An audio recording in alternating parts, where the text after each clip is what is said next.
শহর কলকাতার সবচেয়ে জনপ্রিয় কালী মন্দিরগুলির মধ্যে একটি যদি হয় কালীঘাট কালী মন্দির, তবে অপরটি নিঃসন্দেহে এই দক্ষিণেশ্বর। মা কালী যেখানে ভবতারিণী রূপে পূজিত হয়, আর তাই আমার আপনার মতোই অগণিত ভক্তবৃন্দ বছরের বিভিন্ন সময় মায়ের দর্শনে দূর দূরান্ত থেকে ছুটে আসেন। তো আজকের ভিডিওতে উত্তর চব্বিশ পরগনার কামারহাটিতে অবস্থিত এই দক্ষিণেশ্বর মন্দিরের আপনারা কিভাবে সহজে আসবেন, দিনের কোন কোন সময় মন্দিরটি খোলা পাবেন এবং মায়ের ভোগ প্রসাদের কিভাবে পাবেন, আর সর্বোপরি মায়ের মন্দিরের বেশ কিছু নতুন নিয়ম আপনাদের এই ভিডিওর মাধ্যমে তুলে ধরার চেষ্টা করব। তো চলুন কমেন্টে একবার জয় মা লিখে ভিডিওটার মূল পর্বে প্রবেশ করা যাক। পুরনো সব ইতিহাস ঘাটলে জানা যায় যে 1855 সালের 31শে মে প্রসিদ্ধ জমিদার রানী রাসমণি গঙ্গা নদীর তীরে এই মন্দিরটি প্রতিষ্ঠা করেন। তো প্রথমেই আমি এই তীর্থক্ষেত্রে আপনারা কিভাবে আসবেন সেই লোকেশনটা আপনাদের সাথে শেয়ার করে দেব। আর যদি ভিডিওটা ভালো লেগে থাকে তবে অবশ্যই কিন্তু ভিডিওটিকে নিজেদের বন্ধু বান্ধব প্রিয়জনদের সাথেও শেয়ার করবেন, যাতে তারাও দেখার সুযোগ পায়, আর একটা লাইক কমেন্ট শেয়ার করে দিয়ে যাবেন, এইটুকুই যথেষ্ট। তো চলুন ভিডিওটা শুরু করতে থাকি। আর আমার চ্যানেলে কালীঘাটের মন্দিরের একটি ভিডিও দেয়া রয়েছে এই বছরের, মানে 2025 সালে কিভাবে আপনারা কালীঘাটে যাবেন। আর কালীঘাট মন্দিরটাও একদম নতুনভাবেই সাজানো হয়েছে, আলো দিয়ে একেবারে নতুনভাবে রেনোভেট করে। তো ওই মন্দিরটাও খুব সুন্দর ছিল, সেটাও আপনাদের সাথে শেয়ার করেছি, সেটাও চাইলে আমরা দেখে নিতে পারি। পুজো দিয়ে এখন বেরিয়ে গেছি, খুব সুন্দরভাবে একদম সামনে থেকে মা ভবতারিণীকে দর্শন করেছি, খুব ভালো লেগেছে। তো মোটামুটি আমাদের পুজো দেওয়া শেষ, আর আপনাদেরকে দক্ষিণেশ্বরটাও খুব সুন্দর করে ঘুরিয়ে দেখালাম। তো এখন আমরা একটুখানি যাব। তো দক্ষিণেশ্বর আসলে তো মানে ডালপুরিটা খাওয়া মানে আবশ্যক, যাকে বলে এত সুন্দর খেতে। তো সেখানে একটু খাবো, খেয়ে দিয়ে তারপর ব্যাক করবো বাড়িতে। তো চলুন। আর এই সেই ফুড প্লাজা, এখানেই যাব কচুরি খেতে। এইখানে তো কিছু একটা দেয়। তো এই প্লেটটা হচ্ছে 50 টাকা করে নিয়েছিল, 4টে কচুরি।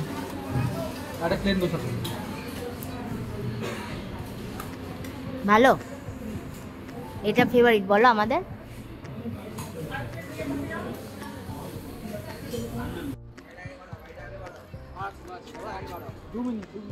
উঠতে তো দাও। হ্যালো বন্ধুরা, welcome back to my channel ইনো সোলমেটস। তো আমি চলে এসেছি একটা নতুন ব্লগের সাথে। তো আজ যাচ্ছি হচ্ছে যে দক্ষিণেশ্বর। তো দক্ষিণেশ্বর মায়ের ভবতারিণীর মূর্তি দর্শন করতে যাচ্ছি। তো কিভাবে পুজো দিতে হয়, কখন মন্দির খোলা থাকে আপনারা অনেকেই জানেন। তো তাও একবার আজকে আপনাদের সাথে শেয়ার করব পুরো ব্লগটা, মানে আমরা কিভাবে যাচ্ছি দক্ষিণেশ্বরে সব কিছু আপনাদের সাথে শেয়ার করব। আর ভিডিওটা যদি ভালো লেগে থাকে অবশ্যই কিন্তু চ্যানেলটাকে সাবস্ক্রাইব করে দিয়ে যাবেন। টাটা, দেখা হচ্ছে মন্দিরে। তো আমাদের দক্ষিণেশ্বর যাত্রা শুরু হলো। আমরা কিন্তু বিকেলের টাইমটাই গেছিলাম, কারণ যেদিন গেছিলাম সেদিন কালবৈশাখী হওয়ার কথা ছিল। তো দুপুর অবধি ভালোই খুব বৃষ্টি বাদল হয়েছে, তাই ভেবেছিলাম হয়তো যেতেই পারবো না, কিন্তু আস্তে আস্তে দুপুরের পর থেকে বৃষ্টির পরিমাণটাও কমলো, তাই রাস্তায় দেখছেন একটু একটু জলও দাঁড়িয়ে রয়েছে। তো ওই জন্য আমরা একটু বিকেলই বেরিয়েছিলাম, এই ধরুন 4টে নাগাদ। আর যেহেতু মন্দির 4টে থেকে আবার 7টা অবধি খোলাও থাকে, তো ইজিলি মা ভবতারিণীকে দর্শনও করতে পারবো, তাই এই সময়টাই বেছে নিয়েছিলাম। তো এবার বলি আপনারা কিভাবে যাবেন, মানে মা ভবতারিণীকে বা দক্ষিণেশ্বরে মাকে দর্শন করতে গেলে আপনারা কিভাবে যাবেন। যেহেতু মন্দিরটি ট্রেন, মেট্রো, সড়ক পথ, জলপথের সাথে কানেক্টেড, তাই কলকাতার যে কোনো জায়গা থেকেই আপনি এখানে আসতে পারেন। আর আমাদের গাড়ির পলিউশনটাও যেহেতু শেষ হয়ে গেছিলো, তাই যাওয়ার আগে সেটাও করে নিচ্ছিলাম। যেহেতু একটু টাইম লাগে আর একটু খিদেও পেয়ে গেছিলো, তাই একটুখানি চকলেট বসে বসে খেয়ে নিলাম। তো এবার আমাদের যাত্রা শুরু হয়েছে। তো যেটা বলছিলাম যে যেহেতু এই মন্দিরটি ট্রেন, মেট্রো, সড়ক পথ, জলপথের সাথে কানেক্টেড, তাই কলকাতার যে কোনো জায়গা থেকেই আপনি এখানে আসতে পারেন। তবে 2021-এ দক্ষিণেশ্বর মেট্রো খুলে যাওয়ার পরই এখন মানুষের সবচেয়ে পছন্দের মাধ্যমটি এই মেট্রোটাই হয়ে দাঁড়িয়েছে। তবে অনেকেই শিয়ালদা থেকে ডানকুনি লোকাল ধরেও এখানে আসেন, মানে এই সময় লাগে 15 থেকে 20 মিনিট, আর ভাড়া লাগে জন প্রতি হচ্ছে 5 টাকা করে টিকিট। যেহেতু গাড়ি করেই আমরা যাচ্ছি, তাই আমরা যেহেতু মধ্যমগ্রাম থাকি, তাই এখান থেকে বেলঘড়িয়া এক্সপ্রেস হয়ে ধরেই ডিরেক্ট দক্ষিণেশ্বরে পৌঁছাবো। আর দক্ষিণেশ্বর স্টেশনের পাশেই রয়েছে দক্ষিণেশ্বর মেট্রো স্টেশন, তাই যারা মেট্রো বা ট্রেনে করে আসবে একই জায়গায় এসে নামবে, মানে পাশাপাশি এই দুটো স্টেশন। আর এই যে হাইওয়েটা আমরা ফার্স্ট টাইম এবারে গেলাম, যেহেতু প্রতিবারই বাইকে করে যাই হাজব্যান্ডের সাথে, তাই অন্য একটা ওয়ে ধরি, মানে কল্যাণী হাইওয়ে ধরে সোদপুর হয়ে বরানগর ধরে বেরিয়ে যায়। তো এবার এই রাস্তাটা আমাদের নতুন লাগলো, যেহেতু নতুন এসছি, মানে এই রাস্তা ধরে বেলঘরিয়া এক্সপ্রেস হয়ে ধরেই আমরা যাচ্ছি। আর রাস্তাটা পুরো ফাঁকাই ছিল, তো খুব তাড়াতাড়ি পৌঁছে গেছিলাম, সেরকম খুব একটা যে জ্যাম ছিল সেরকম নয়। তো এই রাস্তা ধরে ডিরেক্ট সোজা চলে গেলেই একেবারে দক্ষিণেশ্বর মন্দিরে গিয়ে আমরা উঠব। আর ওই যে দূরে দেখা যাচ্ছে স্কাই ওয়াক, তো এটা ধরেই আমরা চলে যাব। যারা আপনারা স্টেশনে মানে ট্রেনে করে আসবেন বা মেট্রো করে আসবেন, তাহলে আপনাদের এই উপরের যে স্কাই ওয়াকটা রয়েছে সেটা ধরে একেবারে মন্দিরের সামনে এসে নামতে হবে। আর আমরা যেহেতু গাড়ি নিয়ে যাচ্ছি, তাই এই স্কাই ওয়াক ধরে, মানে স্কাই ওয়াকের নিচে ধরেই সোজা চলে গেলেই একেবারে মন্দিরের মুখে গিয়ে উঠব। তো আমরা তো চলেই এলাম, এবার আপনাদেরকে দেখানোর পালা। যেহেতু মন্দিরের ভেতরে মোবাইল অ্যালাউ নেই, তাই মন্দিরটাকে বাইরে থেকেই আপনাদের দর্শন করিয়ে দেবো। তো এটাই হচ্ছে সেই সিংহদুয়ার, অর্থাৎ মূল প্রবেশদ্বার। আর এই প্রবেশদ্বারের পাশেই রয়েছে হচ্ছে দক্ষিণেশ্বর ফেরিঘাটের যাওয়ার রাস্তা, যে ফেরিঘাট পেরিয়ে আপনারা বেলুর মঠও যেতে পারেন। আর ঢুকেই দেখবেন বাঁহাতে পড়বে হচ্ছে গাড়ি রাখার পার্কিং প্যালেস। তো এখানে আপনারা 2 হুইলার 4 হুইলার দুটোই রাখতে পারবেন। 4 হুইলারের জন্য 30 টাকা হচ্ছে পার্কিং চার্জ পার আওয়ারে, আর 2 হুইলারের জন্য হচ্ছে ওই 15 বা 20 টাকা করে নেওয়া হয়। আর মূল প্রবেশদ্বার ধরেই আমরা বাঁদিকে গিয়ে আগে গাড়িটাকে পার্কিং করে তারপরে ভিতরে প্রবেশ করব।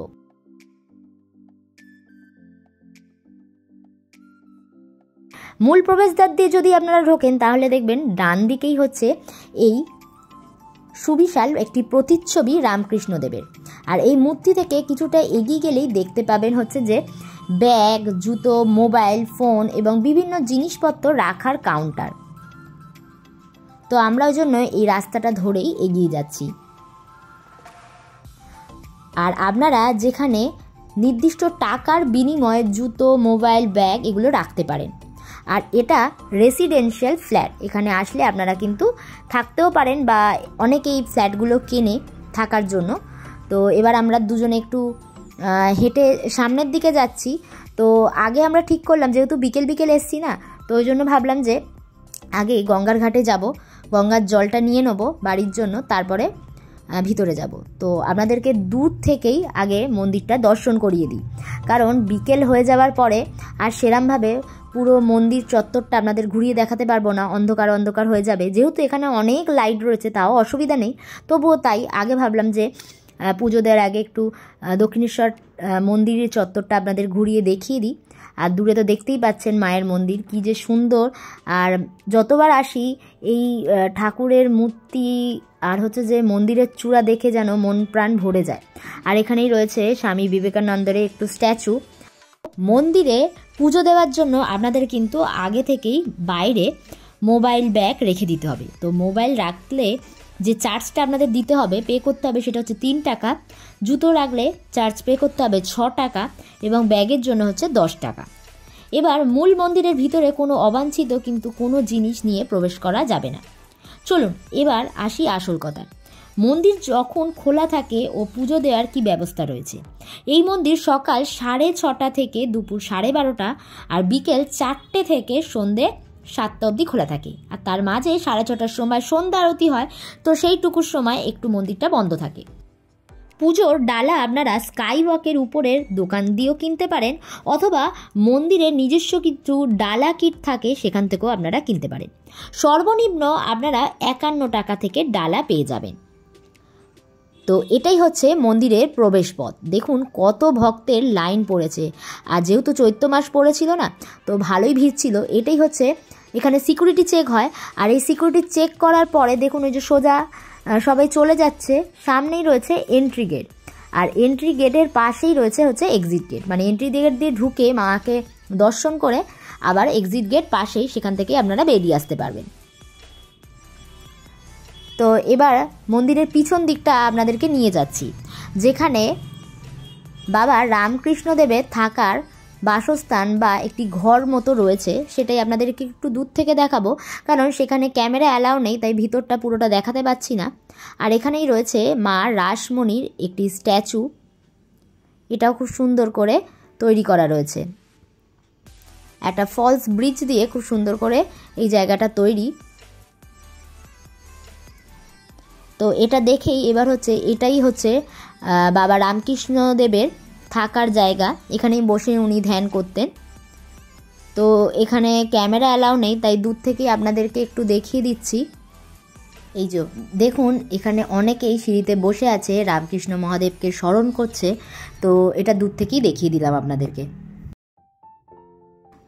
এরপর যে আমরা যাব যে গঙ্গার ঘাটে। তো গঙ্গার ঘাটে যাওয়ার আগে তার ঠিক বাঁদিকে রয়েছে মূল মন্দিরে সংলগ্ন কিছু নাট মন্দির, যেখানে শিবলিঙ্গগুলো রয়েছে। তো সেগুলো আপনাদেরকে দেখাবো। আর অন্য দিকটা দেখুন, খুব সুন্দর করে সব মহাপুরুষদের বিগ্রহ পরপর করে দিয়ে, মানে খুব সুন্দর করে একটা বাগান মতো তৈরি করেছে। আর যেখানে নানা ধরনের ফুলের গাছ দিয়ে সাজানো, বেশ সুন্দর ওয়েল মেইনটেইন। আর এখানে আগে অনেক বাঁদর দেখতে পাওয়া যেত, এখন জানি না, তাদেরকে আর দেখতে পাওয়া যায় না।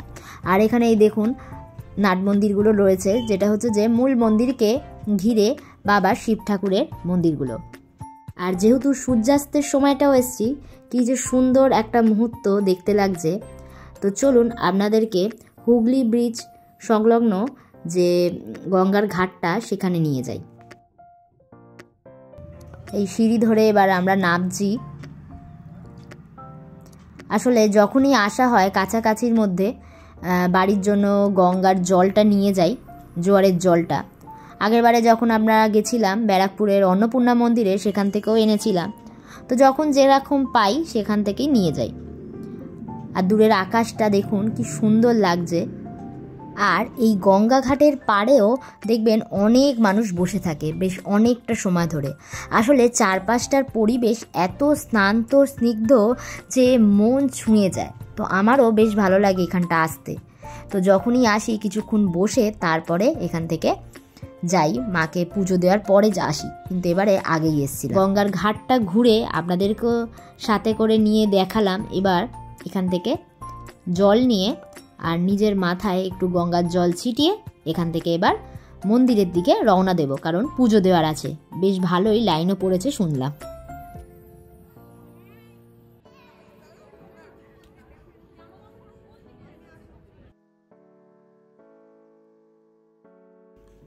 আর এই ঘাট সংলগ্ন আর একটা ঘাটও রয়েছে মন্দিরের পিছনের দিকে।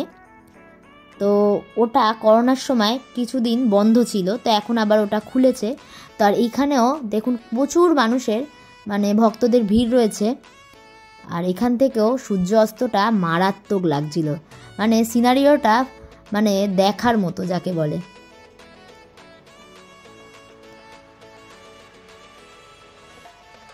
আর সমগ্র মন্দির চত্বরটি না খুব সুন্দর করে সাজানো। মা কালী এখানে ভবতারিণী রূপেই পূজিত হন। বাংলার সালটা ছিল 1847। জমিদার রানী রাসমণি দেবী অন্নপূর্ণাকে পূজার জন্য কাশীতে তীর্থযাত্রার আয়োজন করেছিলেন। 24টি নৌকা, আত্মীয় স্বজন, দাস দাসী সহ তিনি যাত্রায় রওনা হয়েছিলেন। কিন্তু যাত্রার পূর্বরাত্রে তিনি দেবী কালীর স্বপ্নাদেশ পান। স্বপ্নে দেবী তাকে বলেন, তোর কাশীতে যাবার কোনো প্রয়োজন নেই, গঙ্গার তীরে একটা মন্দির আমাকে প্রতিষ্ঠা করে পুজো কর, আমি সেখানেই মূর্তিতে অবতীর্ণ হয়ে পুজো গ্রহণ করব তোর। এরপর রানী তড়িঘড়ি করে মন্দিরের নির্মাণ কাজ শুরু করেন। আনুমানিক 1847 সালে বিশাল এই মন্দিরের কাজ শুরু করে। আর 1855 সালে 31শে মে স্নানযাত্রার মাধ্যমে আনুষ্ঠানিক পুজো পাঠের মাধ্যমে মন্দিরের মূর্তি প্রতিষ্ঠিত হয়। এবার আমরা ডালাকিটের দোকানগুলিতে চলে এসেছি। তো এখান থেকেই মায়ের ভোগ কিনে নেব পুজো দেওয়ার জন্য। আর এখানকার সর্বনিম্ন ডালার দাম 51 টাকা। তো প্রথম দিকে রামকুমার চট্টোপাধ্যায় ছিলেন মন্দিরের প্রধান পুরোহিত, কিন্তু তার পরের বছর তার দেহত্যাগের পর রামকৃষ্ণদেব এই মন্দিরের প্রধান পুরোহিত রূপে নিযুক্ত হন। 1856 থেকে 1886 অর্থাৎ দীর্ঘ 30 বছর এই মন্দিরের সাথে যুক্ত ছিলেন ঠাকুর রামকৃষ্ণদেব, যে কারণে বর্তমান মন্দিরটি একটি অতি পবিত্র জায়গা হিসাবে পরিচিত হয়েছে। আর দেখুন আমাদের পুজো দেওয়াও হয়ে গেছে, তো আমরা বেরিয়ে পড়েছি ডালা নিয়ে। আর এই মন্দিরের পাশেই রয়েছে জানেন এক পবিত্র গঙ্গা, যেটা আপনাদের দেখালাম। বহু মানুষ পবিত্র স্নান এখানে সেরে মায়ের পুজোও দেন। তো পুজো দিয়ে এখন বেরিয়ে গেছি, খুব সুন্দরভাবে একদম সামনে থেকে মা ভবতারিণীকে দর্শন করেছি, খুব ভালো লেগেছে। তো মোটামুটি আমাদের পুজো দেওয়া শেষ, আর আপনাদেরকে দক্ষিণেশ্বরটাও খুব সুন্দর করে ঘুরিয়ে দেখালাম। তো এখন আমরা একটুখানি যাব। তো দক্ষিণেশ্বর আসলে তো মানে ডালপুরিটা খাওয়া মানে আবশ্যক যাকে বলে, এত সুন্দর খেতে। তো সেখানে একটু খাবো, খেয়ে দিয়ে তারপর ব্যাক করবো বাড়িতে। চলুন এবার আপনাদের ভোগ প্রসাদ পাওয়ার নিয়মটা বলে দিই। এই ভোগ খাওয়ার জন্য আপনাকে সকাল সকাল এসে কুপন সংগ্রহ করতে হবে। প্রতিদিন 200 জনের কুপন দেওয়া হয় এবং শনি ও রোববার 300টা করে কুপন দেওয়া হয়। কুপনের মূল্য হচ্ছে 100 টাকা জনপ্রতি। বা এই মন্দিরের প্রসাদ বিতরণ শুরু হয় দুপুর 1টা থেকে। এছাড়াও যারা কুপন পাবেন না তারা এই মন্দিরের ভিতরেই একটা ভোজনালয় থাকে সুলভে মূল্যের, সেখান থেকে খাওয়া দাওয়া করতেই পারেন। অথবা দক্ষিণেশ্বর মন্দিরের পাশেই রয়েছে আদ্যাপীঠ অর্থাৎ আদ্যা মায়ের মন্দির, সেখানেও কিন্তু আপনারা ভোগ প্রসাদ কিনতে পারেন। তো এবার আমরা একটু ফুড প্লাজায় ঢুকে যাব, কারণ বললামই এখানকার সবথেকে বিখ্যাত কচুরি, যেটা মিস করা একদমই চলে না। তো অনেকেই যারা দক্ষিণেশ্বর আসেন বা জানেন তারা কিন্তু এইখান থেকে পুজো দেওয়ার পরে এখানের যে ফুড প্লাজা আছে সেখান থেকে একটু কচুরি, লস্যি, ডালপুরি বা দই বড়া এই ধরনের কিছু নাস্তা খেয়ে তারপরেই বাড়ি যান। তো তাই জন্য আমরাও চলে এলাম ফুড প্লাজাতে। কচুরি অর্ডার করব। তো এখানে পার প্লেটে 4টে করে দেওয়া হয়ে থাকে, 50 টাকা করে নেয়। কেউ যদি চান আলু দিয়ে খাবে মানে আলুর তরকারি, আর যদি আপনারা চান যদি ডাল দিয়ে খাবে তাহলে ডাল দিয়েও দেওয়া হয়ে থাকে।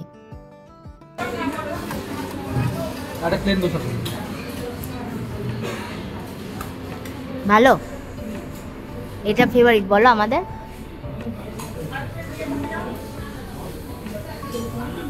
আর আমি আর কচুরি খাইনি, তাই প্লেন ধোসা নিয়েছিলাম। তো খেয়ে বেশ ভালোই লাগলো। তো এবার আমরা বেরিয়ে পড়বো। তো আজকের আপনাদের কেমন লাগলো এই দক্ষিণেশ্বরের ভিডিওটা অবশ্যই কিন্তু জানাবেন। এই ভিডিওর মাধ্যমে আপনাদের যদি কিছু সুবিধা হয়ে থাকে সেটাও কিন্তু কমেন্ট করে জানাবেন। তো মা ভবতারিণী সবার ভালো করুক, এটাই চাই। তো এখন আমরা এখান থেকে বেরিয়ে পড়ব। তো তার আগে মন্দিরটিকে আর একবার দর্শন করে নিয়ে এবার বেরিয়ে পড়ব। আর যেহেতু সন্ধে হয়ে গেছে, লাইটও জ্বলে গেছে মন্দিরগুলোতে, তো কি সুন্দর লাগছে দেখুন দূর থেকে। আর মন্দিরের চূড়াগুলোকে খুব সুন্দর করে দেখুন লাইট দিয়ে একেবারে সাজানো রয়েছে, যে অপরূপ দৃশ্য লাগে সন্ধেবেলাটা। আর সন্ধে হলেও দেখি ভিড়টা যেকে সেই থাকে, মানে আরও ভিড় বাড়ে বরঞ্চ সকাল বা দুপুরের থেকে। তো মাকে খুব সুন্দর করে দর্শনও করলাম। তো আজকের ভিডিওটা আপনাদের কেমন লাগলো অবশ্যই জানাবেন। ভালো লাগলে চ্যানেলটিকে কিন্তু অবশ্যই সাবস্ক্রাইব করে দিয়ে যাবেন। এই ধরনের তীর্থক্ষেত্রের ভিডিও কিন্তু আমার চ্যানেলে অনবরত আসতেই চলেছে। ভালো লাগে চ্যানেলটিকে সাবস্ক্রাইব করে পাশের যে বেল আইকনটা আছে ওটা প্রেস করে রাখবেন, আর পরের ভিডিওর নোটিফিকেশান যাতে সবার আগে আপনার কাছে পৌঁছায়। ভালো থাকবেন, সুস্থ থাকবেন। তো আমরা এখন পার্কিং প্যালেসের টাকা পে করে বেরিয়ে পড়ছি। তো আজকের ভিডিওটা দক্ষিণেশ্বরে এইটুকুই। আপনাদের দেখা হচ্ছে নতুন কোনো ভিডিওর সাথে। ততদিনের জন্য বাই, ভালো থাকবেন, টাটা।